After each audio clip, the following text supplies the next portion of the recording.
5 seconds. In replying to the discussion on the demand for grant relating to motor vehicles, the Honorable Minister said, Mr. Speaker, sir, the speeches made by the Honorable members confirm the need for this demand.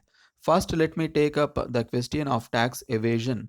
The Honorable member who moved the cut motion wanted tax evasion to be prevented. She said that tax evasion had become a scandal, and she cited instances from Salem and other districts. It only confirms the need for having a flying police squad. I may inform the House that the squad was appointed only 6 months back for detecting cases of tax evasion, but it does not stop there. I would like to point out that it also deals with cases of irregularities such as overloading flying vehicles without efficient brakes, overspeeding, etc.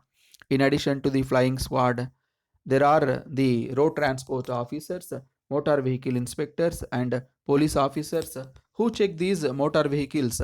It is a pity that, in spite of this, it is said that there is a tax evasion and it is necessary that this should not happen. They must take effective steps to prevent this tax evasion, and that is why the department is very anxious to see that adequate staff is provided so that the people of the state may not lose their income.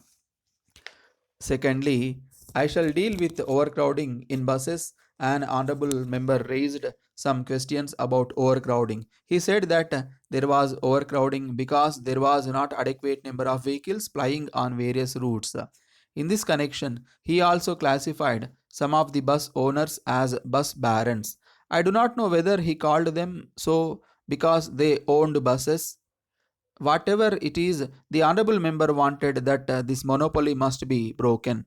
It has been the policy of this government to see that, as far as possible, this monopoly does not exist. I think that there is a rule which says that three buses are the minimum for such individual or a group of individuals is considered an economic unit. There is no hard and fast rule, but at the same time, it seems that it is a matter which must be gone into carefully. I may assure the House that the government will certainly go into the various suggestions made by the honorable members about this monopoly.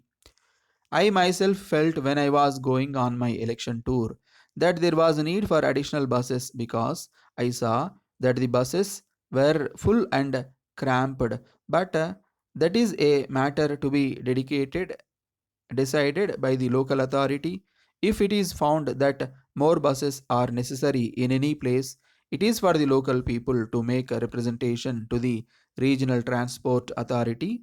If the regional transport authority does not agree to increase the number of buses or to put more vehicles on a particular route, I think they must take it up with the higher authority.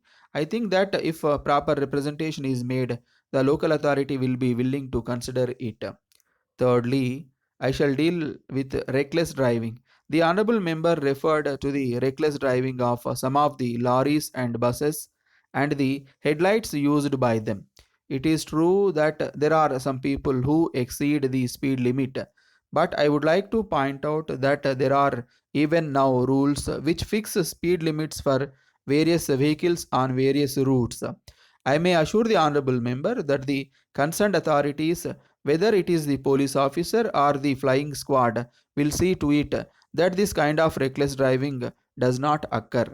But at the same time, I want honorable members of this house to realize that it is necessary that the owner, the driver, the conductor, and everybody else is also should develop a sense of responsibility that they owe to society. I am sure the honorable members of this house will help in creating a better road sense, and so far as the government are concerned, we will do our best in this regard. Then it was asked why the government wanted five additional regional transport officers now.